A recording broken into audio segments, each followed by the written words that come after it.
तो चलिए खबरों की चर्चा विस्तार से करते हुए सबसे पहले आपको बता दें कि अयोध्या में आयोजित हो रही रामलीला को लोगों का विशेष स्नेह प्राप्त हो रहा है, उनका प्यार मिल रहा है। पिछले साल के सारे रिकॉर्ड इस बार टूट गए हैं। तो वहीं रामलीला के डायरेक्टर प्रवेश कुमार से खास बातचीत की हमारे संवाददाता बीएस लाठी ने। देखिए, भगवान राम के नगरी में अयोध्या की रामलीला का आज 6वां दिन है। हर कोई रामलीला तो देखता है, पर उसको सीन या स्क्रिप्ट की अगर बात की जाए या कौन करवाता है, ये कोई नहीं जानता। हमारे साथ प्रवेश कुमार जी हैं, जो डायरेक्टर हैं अयोध्या की रामलीला से। ये 25 सालों से पूरे देश में घूम घूम के रामलीला कराते हैं। प्रवेश जी, तो बहुत बहुत स्वागत है। जय श्री राम, जय श्री राम, जय श्री राम। आप तमाम देश के कोने कोने में आपने 25 सालों से रामलीला कराई है। भगवान राम अयोध्या में भगवान राम की रामलीला हो रही है और पहले दिन ही पिछले साल 16 करोड़ लोगों ने देखा था और पहले दिन ही रिकॉर्ड टूट गया। क्या कहेंगे आप? ये मैं सभी दर्शकों का हाथ दिल से धन्यवाद करूंगा और सभी को पहले तो एक बहुत बड़ा जयकारा लगाऊंगा, जय श्री राम।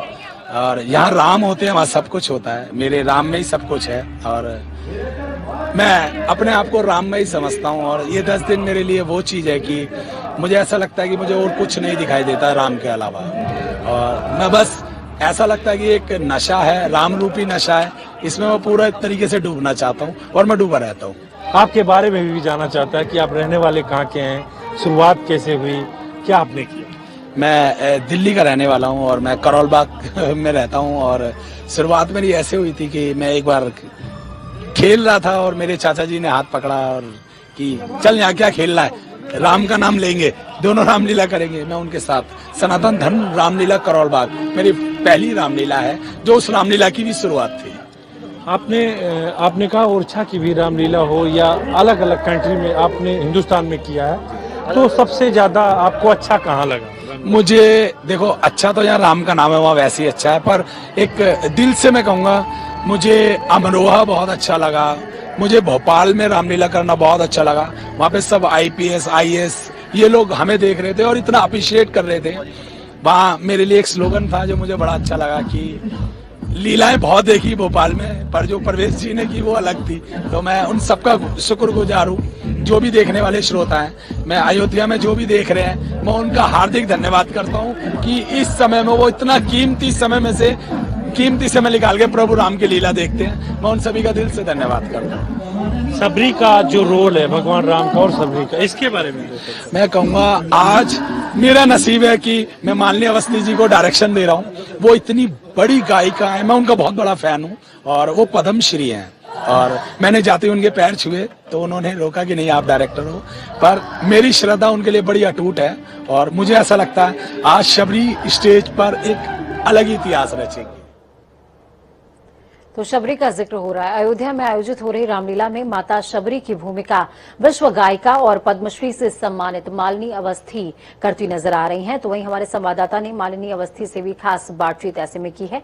ऐसे में माता शबरी ने कहा कि रामलीला विश्व की सबसे बड़ी रामलीला राम भक्तों ने बनाई है।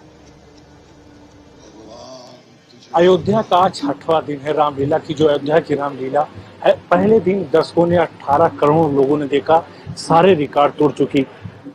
हमारे साथ मालिनी अवस्थी जी हैं, जो गायक हैं। मैडम, पहले तो जनता टीवी पर बहुत बहुत स्वागत है। धन्यवाद। बहुत मैडम, आप सबरी के रोल में हैं और सबरी का रोल इतना महत्वपूर्ण है, जो आज की जो प्रथा है उसमें एक वो तमाम वो जो जात पात ऊंच नीच की भावनाएं हैं भगवान राम ने और माता सबरी के बीच में, क्या कहेंगे? माता शबरी एक प्रतीक है निस्वार्थ प्रेम की। जैसा प्रेम उन्होंने किया वैसा प्रेम सम्मान पाया भी भगवान राम से। एक ऐसे समय में जब लोग जाति पाति में समाज को बांटते हैं, वहां पर माता शबरी का और राम का संबंध एक नसीहत बन करके आता है कि इंसान निस्वार्थ प्रेम करे, भक्ति करे। एक समय हमारे पुरखे यही देखा करके गए कि अयोध्या के राजा थे राम, लेकिन वन में गए वनवासी राम सबसे मिलते हैं और सबको सम्मान देते हैं। जटायु हो, वो तो शत्रुओं को भी सम्मान देते हैं भगवान राम। तो शबरी की तपस्या से विवल हो करके, ये उनकी तपस्या थी, उनकी बाट जो हो रही थी, और वो आज थोड़े से समय में दिखाने का मुझे अवसर मिला। ये मेरा परम सौभाग्य है। मैम, आप बड़े से बड़े मंचों पे आपने गायकी का किया, तमाम जज बनी है। जो आज का जो मंच है वो हर समाज को जोड़ता है, हर तबके को जोड़ता है। और जो अयोध्या की रामलीला है वो पूरे विश्व में, हर देश में, कंट्री में दिखाई जा रही है। जो हमारे भक्त हैं, जो देख रहे हैं, उनको आप सबरी के उसमें जो पूज पात जात नीति की जो भावनाएं हैं, जो लोग देख रहे हैं, आज की जो राजनीति में चल रहा है, क्या कहेंगे? देखिए, हम क्या कहें, हमारे सारे पुरखे, कहा गया है ना, हरि अनंत हरि कथा अनंता, कही सुनहि बहुविधि सब संता। राम कथा जब जब कही जाएगी, जितनी तरह से कही जाएगी, उसका नया अर्थ लोग ग्रहण करेंगे। और राम कथा का जो सबसे सुंदर आ, उसका संदेश है, वो यही तो है, एक ऐसा समाज जहाँ पे जाति धर्म भेदभाव निर्मूल, उससे एक ऐसा समाज है जितने वंचित और शोषित हैं, राम उनके राम है, जन जन के राम है। आप देखिए, वो तो इतने बड़े राजा थे, लेकिन वो सेना नहीं बुलाते हैं रावण से मुकाबला करने के लिए। वो वनवासियों को ही प्रशिक्षित करके जितने वंचित थे उनकी सेना बनाते हैं और जाकर के रावण को हराते हैं। यानी वो जहां जहां गए, स्वयं तो समर्थवान थे, सबको समर्थ बनाते गए। वहीं पर ये शबरी का पात्र हो, केवट का हो, निषाद राज का हो, किसी के भी आप पात्र देख ले, तो राम कथा का सबसे सुंदर संदेश यही है कि राम सामान्य हो करके मिले, इसीलिए राम राम है। राजा राम हो करके नहीं मिले, और इसीलिए राजा राम के रूप में जाने भी नहीं जाते। वो जन जन के राम है, क्योंकि उनके मन में अपार करुणा थी, सबके लिए एक भाव था। लक्ष्मण भी क्रोधित हो जाते हैं कई बार, लेकिन राम कहते नहीं, हम तो जूठे बेर खाएंगे। ये जो भाव है, ये लीलाएं करी जाती है इसलिए कि लोग देखें, सुने और जाने और सीखें कि आज हर समाज में शबरी राम जैसे निश्चल स्नेह की आवश्यकता है। वहीं मां शक्ति की आराधना का महापर्व है नवरात्र। ये वो अवसर है जब मां और संतान सीधे आमने सामने होते हैं। तो इसी क्रम में आज जनता टीवी आपको सीधे भारत और नेपाल की सीमा स्थित मां पाटेश्वरी का दर्शन भी कराएगा और महत्व भी बताएगा।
चैत्र और शारदीय नवरात्र के दौरान यहाँ मेले का आयोजन होता है।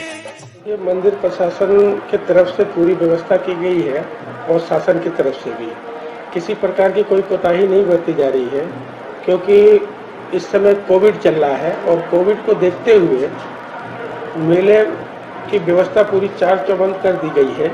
किसी भी रास्ते से अगर दर्शनार्थी दर्शन करने के लिए आते हैं तो एक तो जो है उनकी स्कैनिंग होगी, दूसरा इस चीज को श्योर किया जाएगा कि वो मास्क लगा के जाए अंदर दर्शन करने के लिए, और 2 गज की दूरी बना के रखें। ये जगह जगह पर हम लोगों ने हर पॉइंट पर टीम लगा दी है। प्रशासन के भी लोग रहेंगे, शासन के भी लोग रहेंगे, इसमें मंदिर प्रशासन के भी लोग रहेंगे। देवी पाटन का दूसरा नाम पातालेश्वरी देवी के रूप में विख्यात है। मान्यता है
विश्राम करेंगे और बुधवार को कई कार्यक्रमों में शामिल भी होने वाले हैं। मुख्यमंत्री खुद शारदीय नवरात्र का उपवास कर रहे हैं और अष्टमी के दिन महानिशा पूजा, नवमी के दिन कन्या पूजन के बाद वो विजयदशमी को गोरखनाथ मंदिर से निकलने वाले विजय जुलूस की अगुवाई करेंगे और इसी के साथ मानसरोवर रामलीला मैदान में भगवान राम के तिलक के बाद शारदीय नवरात्र की प्रतिपदा से लेकर विजयदशमी तक चलने वाला अनुष्ठान संपन्न हो जाएगा।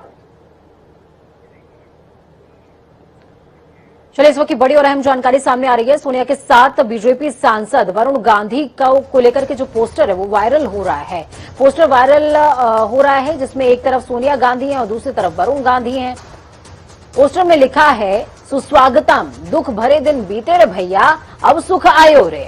प्रयागराज में जारी पोस्टर पर सियासी गलियारे में हलचल मच गई है। तो बड़ी खबर, अहम जानकारी आपको दे रहे हैं। इस पोस्टर में एक तरफ सोनिया गांधी की तस्वीर है, दूसरी तरफ वरुण गांधी की तस्वीर है और ये तस्वीर बहुत कुछ बयां कर रही है।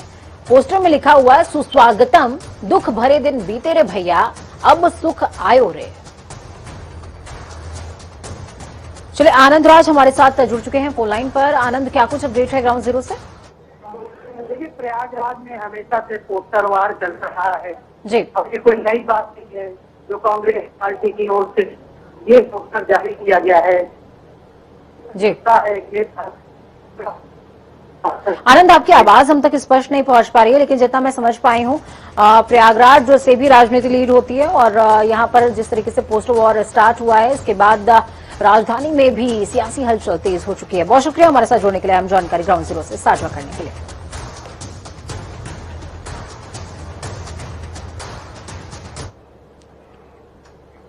चलिए, खबरों में आगे बढ़ेंगे। रुक होगा इस समय देवभूमि की तरफ। धामी सरकार में कैबिनेट मंत्री यशपाल आर्य और उनके विधायक बेटे संजीव आर्य को वापस कांग्रेस में शामिल कर लिया गया। इसके बाद नेता प्रतिपक्ष प्रीतम सिंह की बाँछें खिली हुई हैं, वो जोश से लबरेज नजर आ रहे हैं। देहरादून पहुंचे प्रीतम सिंह ने विधानसभा में पत्रकार वार्ता करते हुए भाजपा सरकार पर जमकर आरोप भी लगाया। नेता प्रतिपक्ष प्रीतम सिंह का कहना है कि प्रचंड बहुमत की सरकार में तीसरे मुख्यमंत्री पुष्कर सिंह धामी को जिम्मेदारी सौंपी गई है, जो कि नाइट वॉचमैन की भूमिका में।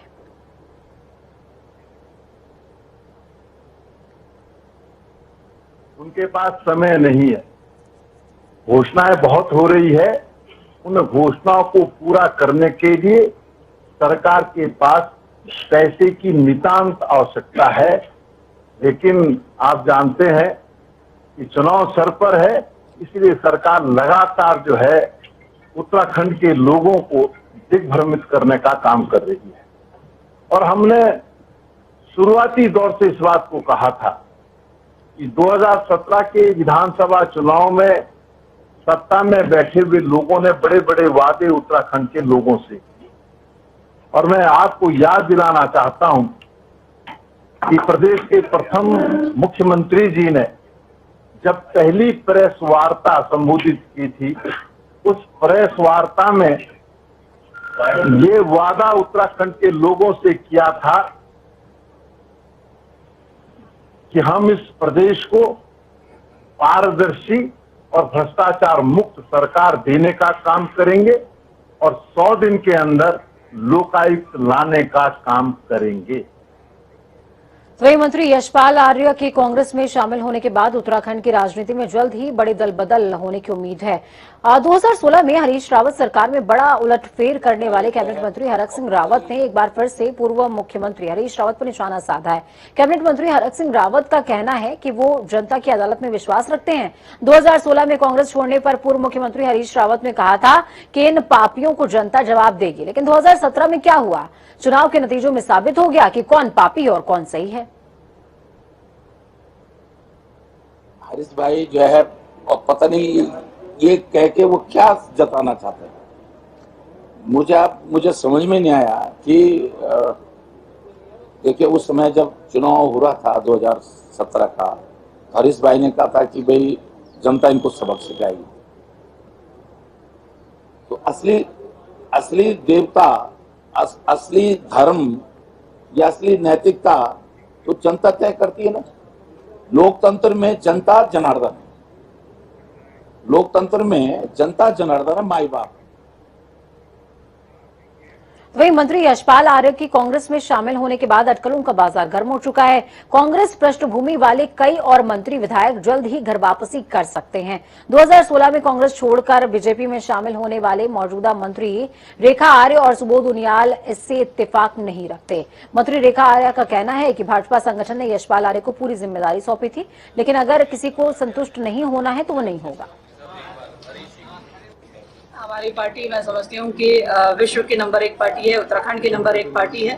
अपना इसका कैडर बोर्ड है और जिस प्रकार की सरकार की रीति नीति काम करने की है और सबसे ज्यादा दलित विधायक कहीं पर यहाँ स्टैंड करते हैं तो भारतीय जनता पार्टी में स्टैंड करते हैं, इसलिए कहीं कोई नुकसान जैसी कोई बात है ही नहीं। देखिए, फर्क इस बात से पड़ता है कि एक व्यक्ति को जब सब कुछ मिला और मिलने के उपरांत में उस व्यक्ति का उन्हीं कारणों से, जिन कारणों से उन्होंने उस पार्टी को छोड़ी थी और उन कारणों से आज उस पार्टी को ज्वाइन कर लेते हैं, तो नुकसान का और फायदे का तय करने का जो है वो जनता का काम है और मैं समझती हूँ कि जनता उसको ठीक समय पे तय करेगी।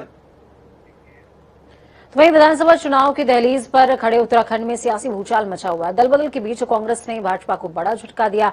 भाजपा संगठन से और लोगों की कांग्रेस में एंट्री पर पूर्व मुख्यमंत्री हरीश रावत ने बड़ा बयान दिया। हरीश रावत का साफ कहना है कि यशपाल आर्य का कांग्रेस में स्वागत है, लेकिन बाकी नेताओं विधायकों को 2016 में किए गए महापाप की सार्वजनिक तौर पर माफी मांगनी होगी।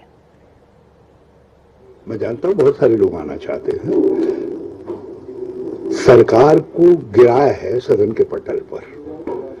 उत्तराखंड के लिए एक कलंकपूर्ण घटना है। उत्तराखंड ने दंड दिया नहीं दिया, ये एक सेकेंडरी इशू है। मेरे लिए प्राइम इशू है कि ये संसद का, जिसको महापाप कहा था अटल बिहारी वाजपेयी ने, वो महापाप है। ऐसे महापापी यदि कांग्रेस में आना चाह रहे हैं तो पहले अपने पाप को स्वीकार तो करें। ये सवाल मेरी सरकार को गिराने का नहीं है। ये चलिए, अजीत काम्बोज हमारे साथ जुड़े हुए हैं। अजीत, हरीश रावत को जिस वक्त मैं सुन रही थी उस वक्त मेरे दिमाग में एक बयान सामने आ रहा था गणेश गोंदियाल का, जिसमें उन्होंने कहा कि ये तो ट्रेलर है, पिक्चर अभी बाकी है। यानी कि यशपाल आर्य ट्रेलर हैं, तो सोचिए पिक्चर कितनी बड़ी हो सकती है। क्या हरीश रावत के बयान को भी ऐसे ही देखा जाए? बिल्कुल पूजा, जिस तरह से उत्तराखंड कांग्रेस पूरी तरह से सक्रिय भूमिका में आ चुकी है और बड़ी जोड़ तोड़ की जो राजनीति हुई है वो कैबिनेट मंत्री यशपाल आर्य के तौर पर हुई है कि उनको और उनके बेटे दोनों को ही भाजपा से तोड़कर कांग्रेस में शामिल किया गया है और साथ के साथ ही मंत्री पद और विधायकी से भी इस्तीफा सरकार को और विधानसभा को भेज दिया गया है। तो जिस तरह से ट्रेलर की बात हो रही है और खुद आज प्रेस कॉन्फ्रेंस में प्रीतम सिंह ने भी इसी बात का जिक्र किया कि अभी तो पूरा केवल ट्रेलर एक रिलीज हुआ है और चुनाव आते आते पूरी पिक्चर सबके सामने होगी और स्पष्ट हो जाएगा कि कौन लोग किसके साथ महत्वपूर्ण भूमिका में है। तो कांग्रेस के की जाए तो कांग्रेस लगातार बड़े लोगों को अपने साथ जोड़ने का काम कर रही है और उसी कोशिश में आज बड़ा झटका भाजपा को दिया गया है यशपाल आर्य और उनके बेटे संजीव आर्य के तौर पर। अटकलें ये भी है महीने भर के भीतर बड़े चेहरे और भाजपा से टूटकर कांग्रेस में शामिल हो सकते हैं। अब ये कौन वो चेहरे हैं जो भाजपा का मुंह त्याग कर अब कांग्रेस में शामिल होना चाह रहे हैं? यशपाल आर्य की बात हो चुकी है। अन्य जो कांग्रेस छोड़कर 2016 में भाजपा में शामिल हुए थे, क्या वो लोग घर वापसी कर रहे हैं या फिर कोई अन्य लोग हैं जो भाजपा से मोह भंग जिनका हो रहा है वो अब कांग्रेस में शामिल होना चाह रहे हैं? तो कुल मिलाकर अब इंतजार इसी बात का है कि चुनाव की दहलीज पर उत्तराखंड खड़ा जरूर है, लेकिन इससे पहले जो दल बदल का बड़ा खेल यहाँ पर शुरू हुआ है। भाजपा ने लीड लेते हुए हैट्रिक जरूर लगाई थी, लेकिन कांग्रेस ने बड़ी सर्जिकल स्ट्राइक की है भाजपा पर और यशपाल आर्य जो कैबिनेट मंत्री थे उनको तोड़ने का काम किया है। एक दलित नेता है, बड़ा चेहरा है उत्तराखंड में दलित राजनीति का, तो इनको अब अगर कांग्रेस में शामिल किया गया है। खुद पूर्व मुख्यमंत्री हरीश रावत बयानबाजी कर रहे हैं, महापाप उन लोगों ने किया था। यशपाल आर्य का स्वागत, लेकिन अन्य को आने के लिए पहले मेरा सवाल सीधा ये है कि एक महीने पहले एक बयान जारी हुआ था, हरीश रावत ने खुद ये बयान जारी किया था। उनको जब कमान सौंपी गई, जिम्मेदारी सौंपी गई, तो उन्होंने कहा कि जिस दौरान पिछले चुनाव हुए थे 25 लोग टूटे थे, 25 लोग जो टूटे हैं उन्हें वापस से पार्टी में जोड़ने का काम किया जाएगा।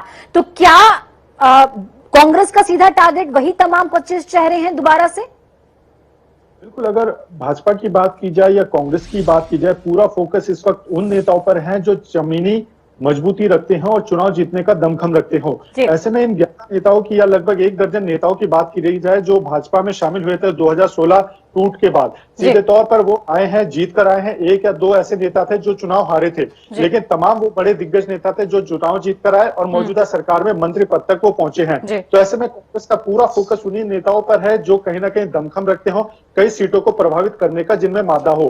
तो ऐसे लोगों को कांग्रेस अपने में वापस घर वापसी कराना चाह रही है। यशपाल यादव से उनकी शुरुआत हो चुकी है। आने वाले समय में और बड़े चेहरों को शामिल करने का दावा कांग्रेस के तमाम वरिष्ठ नेता कर रहे हैं। हालांकि हरीश रावत इससे इत्तेफाक नहीं रहते, वो सीधे तौर पर महापापियों की उनको श्रेणी दे रहे हैं। लेकिन गणेश गोदियाल जो प्रदेश अध्यक्ष है उनकी बात की जाए या फिर प्रीतम सिंह नेता प्रतिपक्ष की बात की जाए, ये खुले मन से सबका स्वागत करने की बात कर रहे हैं। और आने वाले समय में पूरी पिक्चर दिखाने का जो उनकी तरफ से एक दावा किया जा रहा है, ट्रेलर हो चुका है, पिक्चर कैसी होगी इसकी बात उनकी तरफ से लगातार की जा रही है।